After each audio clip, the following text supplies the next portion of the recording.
Ever wondered why the United States seems to be so involved in what happens in the Middle East? You might hear a lot about democracy or human rights, but what if I told you there's another, much older story?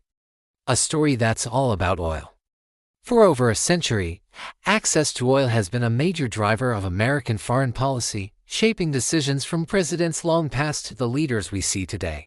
Let's peel back the layers and look at the hidden history of U.S. oil interventions. It all started way back, long before many of us were born, after World War I. The world realized oil was the lifeblood of modern economies and militaries. The U.S., already a major producer, started looking abroad to secure its future supply.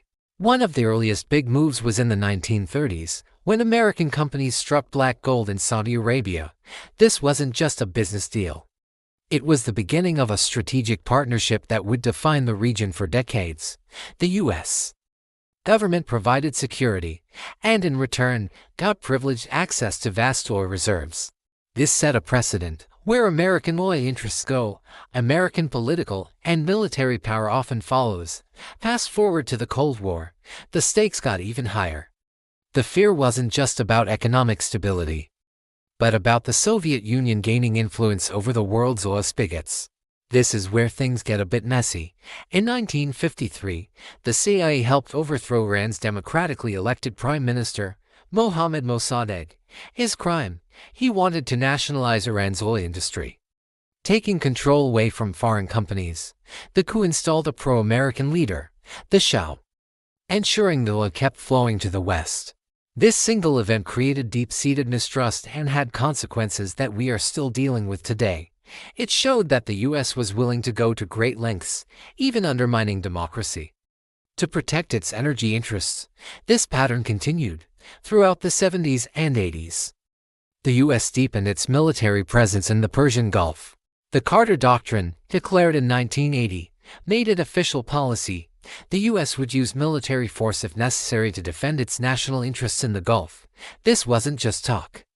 When Iraq invaded Kuwait in 1990, threatening Saudi Arabia and the world's oil supply, the U.S. led a massive international coalition to push them back. The First Gulf War was, in many ways, the ultimate expression of this long-standing policy. It was a clear message: don't mess with the flow of oil. So, how does this connect to today? While the language has changed, the core interests remain surprisingly similar. We hear more about fighting terrorism or promoting stability, but look closely at where U.S. troops and resources are concentrated. The Strait of Hormuz, a narrow channel through which a huge portion of the world's oil passes, is still one of the most heavily patrolled waterways on the planet. Recent tensions with Iran, debates over relationships with Saudi Arabia, and strategic positioning in the Middle East are all deeply intertwined with the global energy market. Even as the U.S. becomes more energy independent through domestic production, ensuring the stability of the global oil price remains a top priority. Because a spike in prices can still send shockwaves through the U.S. economy, from secret coups to massive military campaigns. The history of U.S. foreign policy is impossible to understand without looking at the role of oil.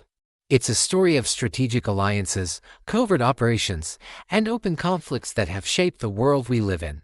The names of the presidents and the details of the crises may change, but that deep, underlying interest in who controls the world's energy has been a constant thread running through modern American history. Thanks for watching, and if you found this interesting, don't forget to like and subscribe for more deep dives into the forces that shape our world.